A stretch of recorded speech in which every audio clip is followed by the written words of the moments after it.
साधकों, प्राचीन समय में एक बहुत ही विशिष्ट विद्या अत्यंत प्रसार पर थी, जिसे ग्रामीण भाषा में कीमियागिरी कहते हैं। कीमियागिरी बहुत ही महत्वपूर्ण विद्या थी। इसके लिए कई कहावतें भी जगत में प्रचारित हुई। जैसे एक मैं आपको सुना रहा हूं, ज्वान जोगी वैद्य रोगी सूर पीठी घावरे, कीमिया दर भीख मांगे इनसे जिन पतियावरे। सावधान करने के लिए इस कहावत का प्रचलन था कि यह यदि वीर युद्ध में लड़ने वाला योद्धा अगर पीठ में घाव है तो वह कितना बड़ा योद्धा है इसका पता चल जाता है। ठीक उसी प्रकार वैद्य अगर रोगी है तो वह कितना बड़ा वैद्य है इसका भी पता चल जाता है। कीमिया विद्या का जानने वाला मतलब धातुओं का निर्माण, धातु परिवर्तन, कम मूल्यवान धातुओं को अधिक मूल्यवान धातुओं में परिवर्तित करने वाली विद्या, पारे से स्वर्ण, तांबे से स्वर्ण, लौह से स्वर्ण बनाने वाली विद्या, जिसे हमारे भारतीय प्राचीन विज्ञान में रासायन विद्या के अंतर्गत धातु विज्ञान के रूप में प्रस्तुत किया गया है।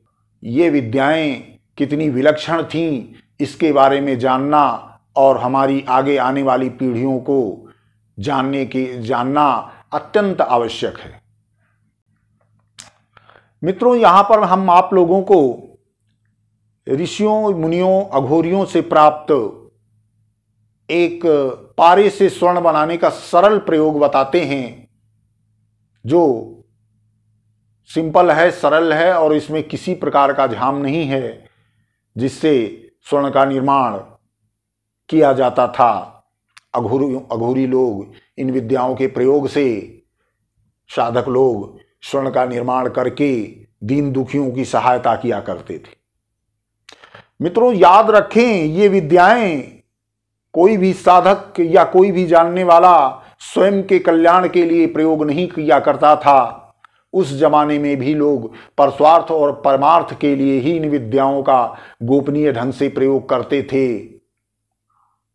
यह विद्याएं सार्वजनिक रूप से सिद्ध होने वाली नहीं हैं। बिना देव कृपा के, देव इच्छा के इन विद्याओं में सफलता किसी को प्राप्त नहीं होती है।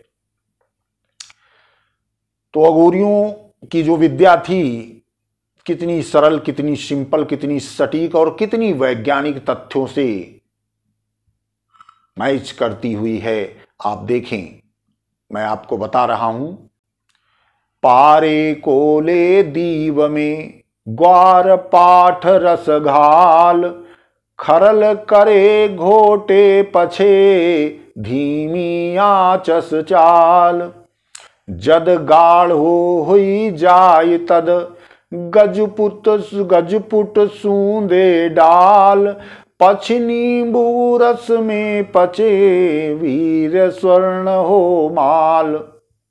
मित्रों, इसका अर्थ ये है कि सर्वप्रथम पारे को किसी खरल में रख करके ग्वार पाठा के रस में इसको घोटना है। खरल करे धीमी आचस चाल, मतलब तप्त खरल में पारे को ग्वार पाठा के रस के साथ घोट करके जब वह गोली बनने लायक हो जाए तो उसकी गोली बना करके गजपुट तैयार करके, गजपुट मित्रों ये जमीन में 1 गज लंबा, 1 गज चौड़ा और 1 गज गहरा एक गड्ढा बनाया जाता है, जिसको गजपुट कहते हैं। इसे जंगली उपलों से भर दिया जाता है और इसी के बीच में औषधि को रख करके उसका पाक किया जाता है। उस गोली को कपरौटी करके 2 प्यालियों के बीच में रख कर उनके ऊपर कपड़ मिट्टी का लेप करके पूर्ण रूप से सुखा करके मजबूत करके उसी गजपुट में रख के अग्नि दे देने के बाद जब अग्नि स्वयं से शीतल हो जाती है तब उसको निकालकर जब तोड़ करके उस गोली को देखते हैं तो वह गोली काफी ठोस हो चुकी होती है, परंतु उसे पूर्ण रूपेण परिपक्व होने के लिए यदि नींबू के रस में डाल दिया जाता है तो नींबू के रस में 8-10 घंटे पड़ी रहने के बाद वह गोली पूर्ण रूप से वैदिक क्रिया द्वारा संलिप्त होकर के स्वर्ण में परिवर्तित हो जाती। अब मित्रों, इतनी सरल विद्या होने के बाद भी इसे बनाना आसान नहीं है। क्यों आसान नहीं है? क्योंकि पारा, सबसे बड़ी चीज ये है पारा। अब इसमें जो पारे का प्रयोग होना है वह अग्नि स्थायी पारा होना चाहिए, बिल्कुल शुद्ध, बिल्कुल प्योर।